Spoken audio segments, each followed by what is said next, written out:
আরজিকর কাণ্ডে সিবিআইয়ের নজরে এখন টালা থানার এসআই বিরূপাক্ষ একসঙ্গে অভিকের সঙ্গেই তলব। হ্যাঁ বন্ধুরা, এমনটাই একটি খবর উঠে আসছে। আরজিকর হাসপাতালের প্রাক্তন অধ্যক্ষ সন্দীপ ঘোষ ঘনিষ্ঠ ৩ চিকিৎসক নেতাকে আজ রবিবার তলব করল সিবিআই। বেলা ১১টা নাগাদ সন্দীপ ঘনিষ্ঠ চিকিৎসক বিরূপাক্ষ বিশ্বাস, অভিক দে এবং সৌরভ পালকে সিজিও কমপ্লেক্সে হাজির হতে নির্দেশ দিয়েছে সিবিআই। সূত্রের খবর, শনিবার মাঝরাত পর্যন্ত এই তিনজনকে জেরা করা হয়েছিল, তারপর রবিবার আবার ডাকা হয়েছে। এবার টালা থানার এক এসআইকেও তলব করেছে সিবিআই। রবিবার তাকেও সিজিও কমপ্লেক্সে হাজিরা দিতে বলা হয়েছে। সেখানেই আরজিকর হাসপাতালের মহিলা চিকিৎসক ধর্ষণ ও খুনের তদন্ত কিন্তু চলছে। ইতিমধ্যেই টালা থানার তৎকালীন ওসি অভিজিৎ মণ্ডলকে গ্রেপ্তার করেছে সিবিআই। টালা থানার এসআই চিন্ময় বিশ্বাসকেও তলব করেছে সিবিআই। গোয়েন্দা সূত্রে খবর, রবিবার দুপুরে সিজিওতে হাজির হতে বলা হয়েছে এই পুলিশ অফিসারকে। গত ৯ই আগস্ট আরজিকর তরুণী চিকিৎসকের যে দেহ উদ্ধারের পর পুলিশের ভূমিকা কেমন ছিল, ঘটনা প্রবাহ কেমনভাবে এগিয়েছে, এই সব প্রশ্নের উত্তর জানতে চায় সিবিআই। এমনকি বয়ান মিলিয়ে দেখতেই এই তলব। আর তরুণী চিকিৎসক খুনের ঘটনার পর সেমিনার হলের একটি ভিডিও ভাইরাল হয়। সেখানে বিরূপাক্ষ, অভিক এবং সৌরভকে দেখা যায় বলে অভিযোগ। এমন বেশ কিছু ছবি সিবিআইয়ের হাতে এসেছে।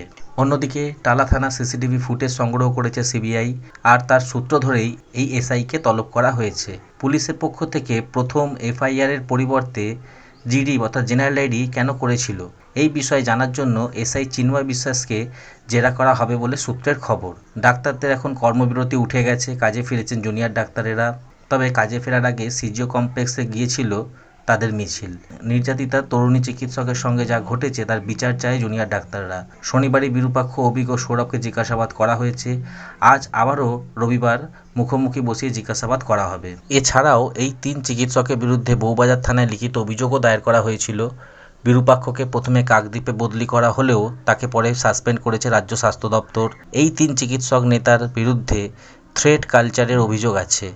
বর্ধমান মেডিকেলের প্যাথোলজি বিভাগের সিনিয়র রেসিডেন্স ডক্টর বিরূপাক্ষ প্রভাবশালী বলে অভিযোগ। এসএসকেএম হাসপাতালের পিজিটি অভিক মেডিকেল মাফিয়া চক্র চালাতেন বলে অভিযোগ। তবে আরজিকর হাসপাতালের মামলা সুপ্রিম কোর্টে বিচারাধীন। তদন্তের একটি রিপোর্ট সর্বোচ্চ আদালতে জমাও দিয়েছে কিন্তু সিবিআই।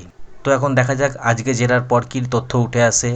তারা আদৌ কি গ্রেপ্তার হন, না তাদেরকে আবার ছেড়ে দেওয়া হয়। তো সমস্তটাই আমাদের নজর থাকবে। এই ছিল একটি শর্ট আপডেট যা আপনাদের সামনে আমরা শেয়ার করলাম। ভিডিওটি ভালো লাগলে লাইক করবেন, শেয়ার করবেন, চ্যানেলটি সাবস্ক্রাইব করে পাশে থাকবেন পরবর্তী নোটিফিকেশনের আপডেটটি পাওয়ার জন্য। ধন্যবাদ।